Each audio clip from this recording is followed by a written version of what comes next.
Well, disclosure has happened, and the film's been out for a while. Got about 61,000 views on it or something like that, and it's doing pretty good. Of course, we had some negative feedback, of course, obviously, which I knew that was coming, and it didn't surprise me where it came from. But why are people calling me? Do y'all get these phone calls, these crazy calls all day? Anyway, I will vote for anybody who can stop these calls. I don't care. That's my political platform going forward. But I do have a regret about the film. I regret one major thing, and I'm going to tell you what that is in today's video. Don't go away.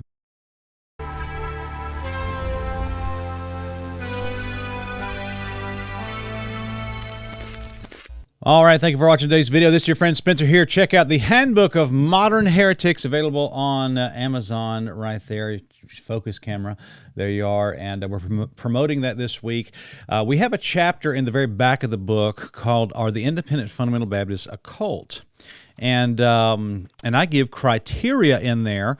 There it is right there on page, what is that page number right there? It is page 140. And you can check that out, read our whole chapter on that. Are the Independent Fundamental Baptists a cult? I think the vast majority of them are not, but there is a vein that is. And in the disclosure film, we discussed a certain vein of people that have done some terrible things. It's well documented. It is readily available online if you want to go read it. And, at some point, we got 7,500 people saying that this happened to me at that place. I mean, at some point you have to kind of just say that maybe there's something to it. I mean, if one person comes out who's got moral issues and says that person's a bad guy, you can just say, yeah, it's just an attack from the devil. But if you got thousands of good people who are actually go to church and live right and believe right doctrine and even go soul winning, saying things like, yeah, that something bad happened to me there, or that man said this to me, or something like that. There comes a tipping point where you can't just say, well, y'all aren't fundamentalists, or this is an attack on soul winning. There comes a point where, I don't know where the number is, but let's just say you got 2,500 people come out and say that this happened to me, or that he said this to me, or that, whatever. There comes a point where biblically you have to believe these people, and you have to raise a question. And so I was thinking yesterday, I actually got a phone call yesterday from somebody I hadn't talked to in a very long time, and they said that they had actually watched Disclosure. They were driving and took the time to watch it, and this person, in a very direct way, told me that I was too nice in the film. This person told me stories about men like Jim Vineyard that I kind of had heard before, but this person was very close to the situation and told me stories that were even worse than that. Asking, saying very, very, very, very, very inappropriate things to young ladies, asking them very, very inappropriate, very personal questions. Something that if a preacher had asked my daughter something like that, I would have found him. Let's just put it that way. I would have driven a very long way to have a face-to-face encounter with that man. Just disqualifying stuff, terrible stuff. And so what is my big regret with the Disclosure film? My big regret really was that I was too nice. I hate to put it that way, but I think I was. I think I was too nice. Now, with Disclosure, I'll tell you, I was trying to spin three different plates. Number one, I was trying to put out a film that wasn't too dark so that YouTube wouldn't ban it. Because when I did God's Millstone, I literally had to fight the algorithm right and left because some of the rules aren't very clear. And so, if you want to deal with a heavy subject, you kind of have to deal with it in a roundabout way and word it a certain way so that it's not not too heavy. So you're trying to spin that plate. Then number two, I'm trying to make sure that all my details are right and accurate so that there's not, doesn't have problems for me later on, so to overcharge people, whatever. And then also number three, I'm trying to do something in such a way and word it in such a way so that the people who actually need to see the film will actually be willing to watch it. And so that was a lot of things. Now, I did encounter a lot of trouble in the production of the film as far as I had a lot of people that were telling me things And I would say, hey, why don't you come on the film? And they're like, well, no, I don't want anything to do with that. No, I had preachers lined up saying, hey, we'll be in the film, let's do it. I'm all for it. And then comes the week of, and I don't want that. I don't want the heat. And that's the problem is that, and I've heard many people say this. One of Jack Hyles's daughter-in-laws said this years ago. She said that, actually fighting this battle is not worth the trouble that you go through, because the people who are defensive, people operate in this system of church, in this system of theology, it's like they're useful idiots. They are like wildly defensive. It's like, you ever seen a great white shark on the Discovery Channel when it's eating something and its eyes roll back at its head and it's just, that's how these people are. They turn into piranhas.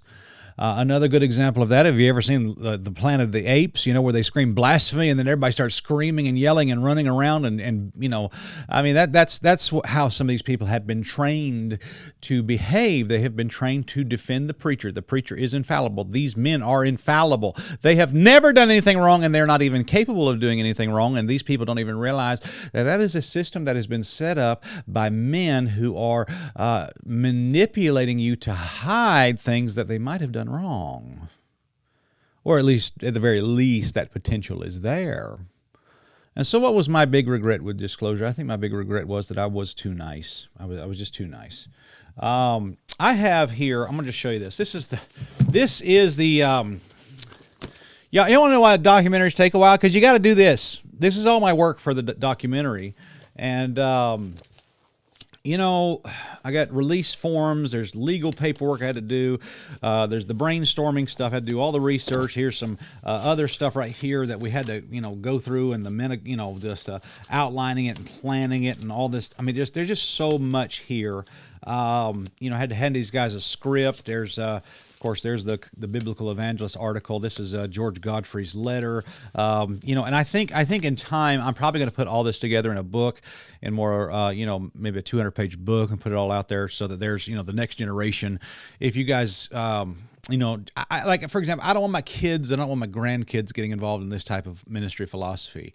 And so I'm hoping that God could use me to just destroy this thing forever, as far as, and I'm not talking about the soul winning side of it. I think the soul winning was good. I'm glad people got saved, and I do think people got saved.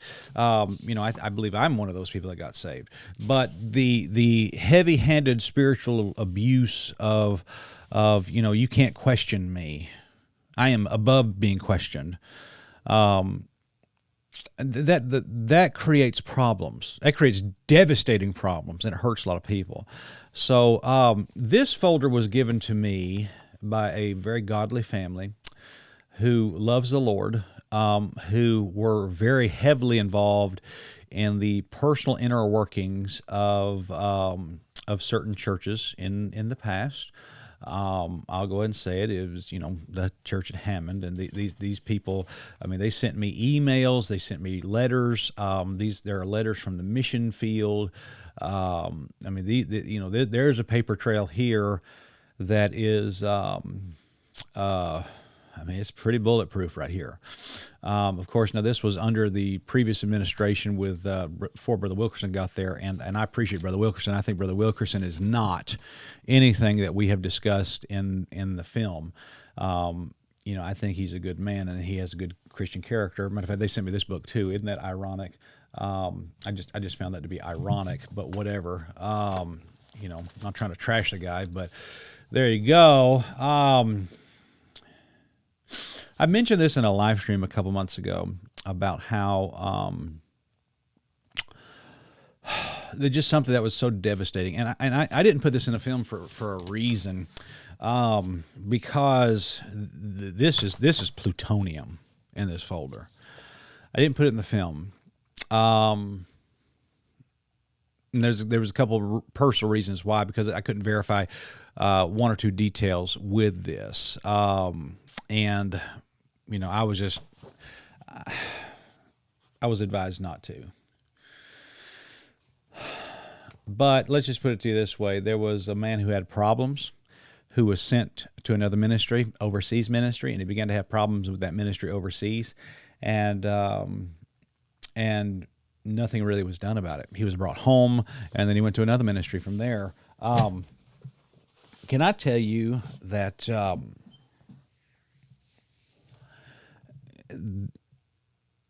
we need to have a new age of accountability with preachers? Like, if you're a dirty preacher and you do something dirty, you need to know that moving to another state and pastoring a church after you've done something wicked and illegal and sinful, that day is over. How you doing, John Booth? How you doing, Danny Delaney? I know what you did. Those days are over. And I'm calling on God's people to have the courage to hold preachers accountable. Now, I'm not saying go on a witch hunt against preachers. Some men, I've seen good men have aborted deacons rise up against them for something that I thought they didn't deserve that. I'm not calling for anything like that. But when a preacher does something that is disqualifying, something that is illegal, something that is awful, they need to be held accountable for it. And social media has become the great equalizer. There have been women who have told their story online and have completely destroyed men. And, I think that if you are a victim, that there's hope, there's healing. But I also think that if you're a victimizer, that there's accountability for you now. I mean, there's guys out there that are so dirty that if you were like literally were to Google their name, like the first 5 pages of Google results would be heinousness. I mean, terrible things that they've done, horrible things that they've done. And they'll look at you and say, yeah, that's just an attack of the devil on my life. Well, I'm sorry, but if you got a long paper trail of doing stuff, at some point you need to like either go to jail or go away. Some men are so manipulative and so wicked and such sociopaths that they'll do something heinous, get called on it, and then they will look you dead in the eye and say, nope, that's just an attack on the devil on my life. Yeah, but preacher, we have like the bank statements here that you're embezzling money. Nope, it's just an attack of the devil. The devil doesn't like all these souls being saved. But preacher, we've got a video of you going into a hotel room with a street walking woman. Nope, it's just an attack of the devil on soul winning. Well, preacher, we found beer cans in your truck. Nope, it's an attack of the devil on my ministry, an attack of the devil on soul winning. There are men out there who do that and play that card. And I think it's time God's people say and realize to have the courage to say, nope, not playing that game no more. I mean, Brother Shiflett in the film said that there are men out there who will bring young girls into an office and say, yeah, he did it, but if we turn him in, he's going to go to jail, and all these people that could have gotten saved are not going to get saved anymore. And his wife's going to have to divorce him. Do you want to, there are men that do that. I would call their name, but there are men out there who do that. And they're wicked. And I think a lot of these, 60-year-old plus fundamentalist men, I think that they were taught that this is not my problem, but I'm calling on my generation of guys, and I even had a conversation with somebody about this the other day, that we need to all step up and say, no, what Jim Vineyard did was not okay, and the other men, what they did in that film was not okay. And not be scared to say it. What are you going to do? Tweet about me? I mean, what are you going to do? What are you going to do? You're going to make a little Facebook post about me. I mean, really, what is these men can't hurt you. These men are not intimidators. It used to be that if back in the day, if they put you in the sword of the Lord saying, don't hang around that guy, they could destroy you. They can't destroy you anymore. They can't hurt you. Say something. Stand against this stupid philosophy. Stand against it. It's wicked and it needs to go. And I think that integrity needs to be restored. I think this philosophy of ministry that we talked about in the film needs to be gone forever. It needs to be done. And I think that God's people need to know that you can speak against this. Find your voice, man. Find your courage. Look, I've said this before. I say this again. Okay, I cry about the wickedness. I cry out about the wickedness, and I do cry about the wickedness of the charismatics. And it's wicked. But if I won't call out this, I am not a man of integrity, and I'm not a man of God. I'm a hypocrite, and it's a double standard to cry about the rampant immorality and the heresy amongst the charismatic movement, but I won't call out those in this circle. And friend, I'm going to tell you,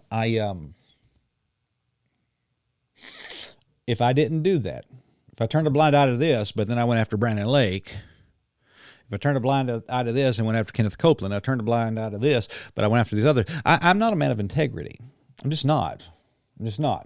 So what is my big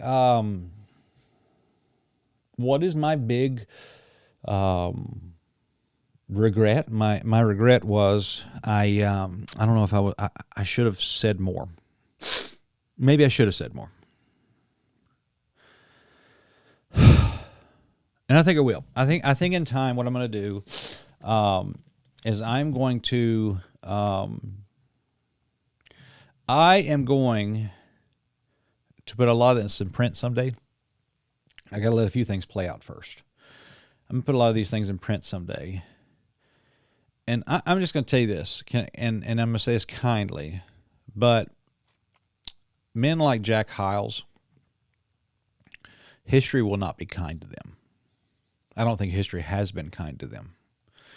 Go look up the Wikipedia page of Jack Hyles, and you will realize that history will not be kind to these men. It's not good. And so with that being said, I just want to let you know that I love the Lord. I love my church. I love my family. I greatly respect the men who have helped me in the past. I greatly respect them and love them. And I appreciate the investments that have been made in me. But I'm not turning my head at that.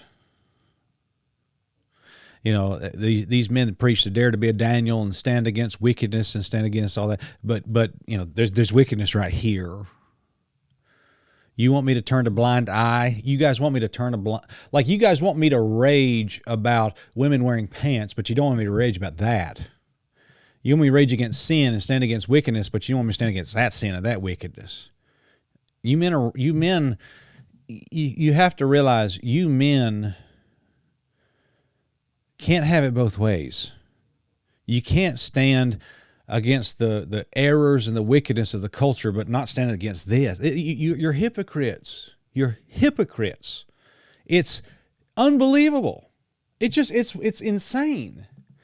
And I want to tell you guys, it is time that we have some integrity restored. It's time that we stand for what's right.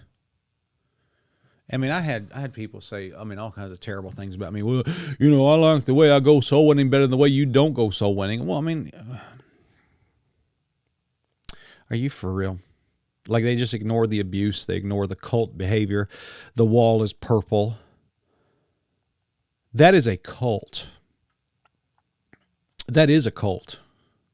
Matter of fact, I've got something right here on my phone. I'll probably do a video on this someday, and I probably should do it sooner than later, but of the aspects, the warning signs of a cult. I got 6 of them right here. Number 1, the leader is always right, even when he's not right. I've heard Baptist preachers say that. The man of God's always right, even when he's not right. And if he's not right, God will deal with him, and you don't ever challenge him. You don't ever say anything, correct him. That is how cults operate, folks. You're in a cult. Number 2, criticism of the leader or questioning any leader is considered persecution. A leader does something stupid or says something stupid, and now you're persecuting him. Well, no, I'm not persecuting you. You just need to quit saying stupid junk. Number 3, anything the leader does is justified no matter how harmful it may be. Number 4, the leader is the only source of truth. Everyone else is lying. So it's like, 17. Okay, let's say this. Okay, like let's say you have 2,500 people come out of Hammond, and they say we were abused and we saw numbers being inflated and we saw all this stuff. But no, you're all lying. All of you are lying. Like if there were 2,500 people that say I saw Spencer at in a crack house and he was dealing, drugs to people. And at 2,500 people in Louisville said, yeah, I bought some stuff from Spencer. And I'd say, no, they're all lying. You people be crazy to believe that. You'd be crazy. I mean, you'd be crazy. At some point, what does the Bible say? Before 2 or 3 witnesses, let every word be established. So if 3 people saw something, then there you go. Matter of fact, in 1 Corinthians chapter 15, you realize one of the proofs that the Holy Spirit of God gives under divine inspiration of God through the Apostle Paul, one of the proofs of the resurrection is that 500 people saw it. And that is one of the proofs of the validity of the resurrection of Jesus Christ. But then we have 500 people that said they were abused, and then you want to act like, no, it's not true. There's no way. I mean, y'all are killing me. Number 5, followers must be blindly devoted to the leader and never question him. Blind loyalty. Blind loyalty to the point where you can't even suggest that these men had a misstep here and there. You can't even suggest that these men were wrong. You can't even suggest that these men at some point preached heresy. Like you can't even suggest that Jack Hyles' sermon, Thank You, Adam, is Mormonism and heresy.